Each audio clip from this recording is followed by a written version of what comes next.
Hi guys, so today is day 23, and honestly I'm thrilled. I'm really thrilled at how far we've come and how well we've done. Honestly, I think we are done brooding. We are really done brooding. Considering how the birds are performing and the way they look, we are certainly done brooding. I think we need to consider expanding and getting done with brooding and just let the birds fill at least the entire lower floor of this house. But so far, the house is actually quite far from ready, at least the lower section, because as of now, we've been using it for other things. It's literally been our semi-brooding room. You know, the brooder is right behind me. You can see where the red tarpaulin is dividing off. On the other side is where the birds are. And this other side we've been using, you know, for keeping the feed, for keeping everything that we need, distributing the water, cleaning the drinkers, and things like that. Of course, inside buckets. Actually, let me show you around. You can see our feeders over here. They are hanging. These were already prepared, and the feeders are very ready. And then we have a drinker over here. So the drinkers are certainly not ready because, as you can see, they're not connected to the water line there. So we need to connect them. And we actually don't have a water tank on the outside. And as you can hear, there's some hammering going on because they are trying to prepare more feeders to put them on the inside there. Right here, you can see, this is some remainder brooder paper that we had. We actually didn't store it well. My bad. We need to store it well and keep it away maybe for the next batch. And then you can see some drinkers that we've been using, a few birds that we had gotten out, just a bit of isolation since we haven't yet built an isolation unit. We're going to build an isolation unit right on the outside of the house, but these are not ill. They just showed a bit of symptoms and decided to bring them out. But as you can see, they're actually feeding and they're very okay. You know, a bit of extra caution is not a problem. Yeah, so this is a sneak peek into what we actually have on the inside there. So as you can see, this is the charcoal that we've been using, and this is the last bag. So when this is done, we're not going to put anything else. And then this is our floor. We don't have enough wood shavings, so I'm going to bring in more wood shavings and put them down here so that we get our brooder ready. This is the tank where we've been storing the water that we give to the birds. As you can see, it has water inside there. And this is the bucket that we use for cleaning the drinkers, the small tiny drinkers. And let's just move in. Let's move in and just take a look at the birds so that we see how far we've come. It's awesome, guys. So here we are, guys. As you can see, our birds have really grown. They put on feathers, proper feathers, and honestly, I really don't think we need any heating anymore. You can see our heating stoves. You can see that our brooder was expanded. First, it used to stop here. Now we expanded it all the way here. I didn't show all this because I was away. I couldn't be available to show you guys. But we expanded the brooder, as you can see. And we are still using our pan feeders over here. And this is where we put our feed. It's mashed feed. And the birds feed on it and complete it. So we have feeders all over the house, and as you can see, the birds are quite many. Yeah, they're quite many, probably a little bit squeezed compared to what they should be, but that's fine. Yeah, it's not a huge problem considering right now that they are still young. It's not a huge problem. We're going to expand out.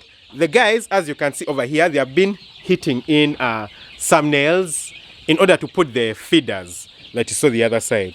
They're going to put feeders, and we're going to start using those feeders too, so that the birds transition from these chick plates, yeah, these pan plates, and they're going to transition to the bigger feeders.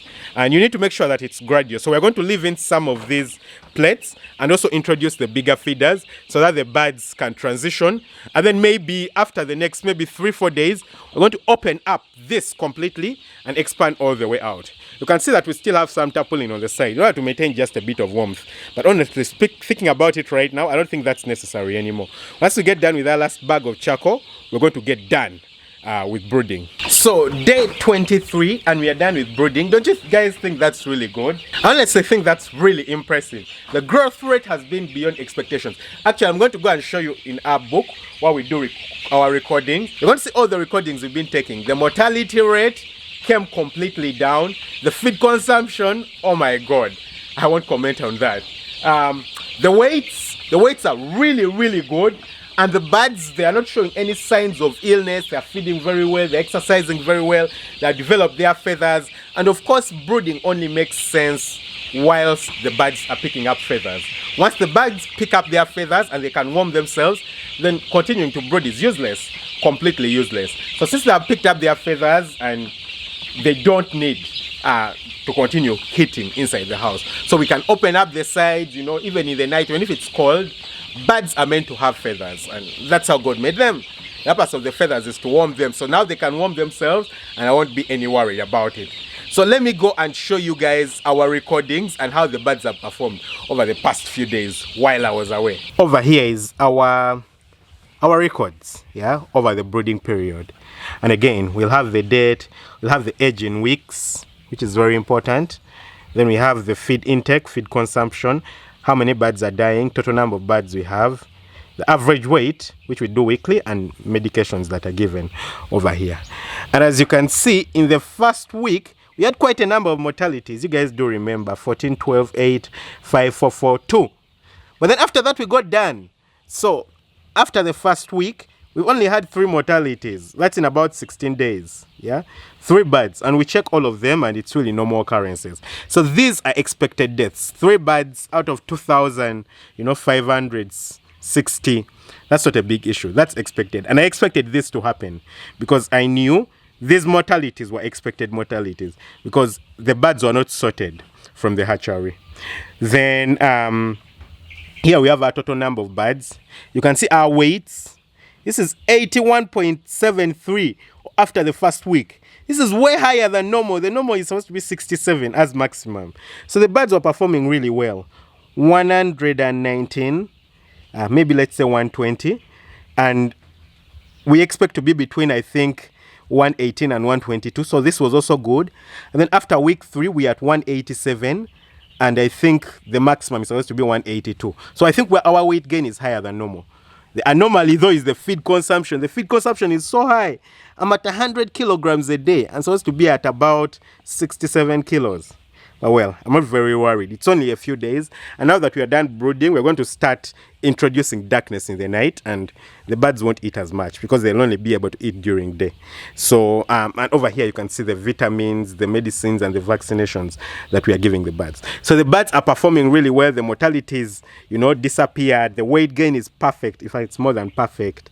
The feed consumption is higher than usual, but it's brooding. I can't limit the feed consumption. So I know we shall get done with that. So guys, tell me what you think. I think we're doing perfect. Really perfect. And these farm-up chicks are actually awesome. I love it. I really love it. You want to purchase some? Come on, just hit us up. I leave our contacts for you to order if you're in Uganda in the video description. Don't forget to hit the subscribe button, smash the notification bell. That way you never miss out on an upload. Lots of love. Bye-bye.